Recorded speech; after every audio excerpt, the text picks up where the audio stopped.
கவலைகளோடு பயணிப்பது ஒரு முஸ்லிமினுடைய அழகல்ல. சோதனைகள் வரும் பொழுது அந்த சோதனைகளை பொருந்திக் கொண்டு இதுதான் யதார்த்தம், நான் கவலைப்படுவதினால், நான் கண்ணீர் வடிப்பதினால், நான் கவலைப்பட்டு பட்டு வீட்டிலே சோகமாக அமர்ந்திருப்பதினால் என் சுற்றி இருப்பவர்களும் கவலை அடைவார்கள், என்னை நம்பியவர்களும் கவலை அடைவார்கள். இதனுடைய பின்னணி என்ன? இப்ராஹிம் பின் அதுகம் பெரிய ஒரு அறிஞர் நடந்து செல்கிறார்.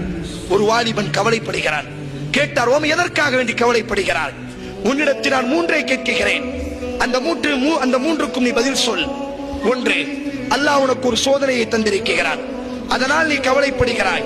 நீ கவலைப்படுவதினால் அல்லாஹ்வுடைய சோதனையை விட்டு நீ தப்பித்து விட முடியுமா? அவன் சொன்னான், இல்லை. நீ கவலைப்படுவதினால் அந்த சோதனை உன்னை தீண்டாமல் இருந்து விடுமா? இல்லை. நீ கவலைப்படுவதினால் அந்த சோதனை இப்பொழுது உனது தகப்பன் மரணித்து விட்டான் என்று சொன்னான், உன் குழந்தை மரணித்து விட்டது என்று சொன்னால் கவலைப்படலாம். இல்லா பிஸலாசத்தி அய்யாம், 3 நாட்கள் மட்டும்தான். அந்த 3 நாட்களுக்கு பிறகும் நீ கதறுகிறாய், கவலைப்படுகிறாய் என்று சொன்னால் இழந்தவர்கள் உனக்கு கிடைத்து விட போகிறார்களா? இல்லை. இதுதான் உலகம்.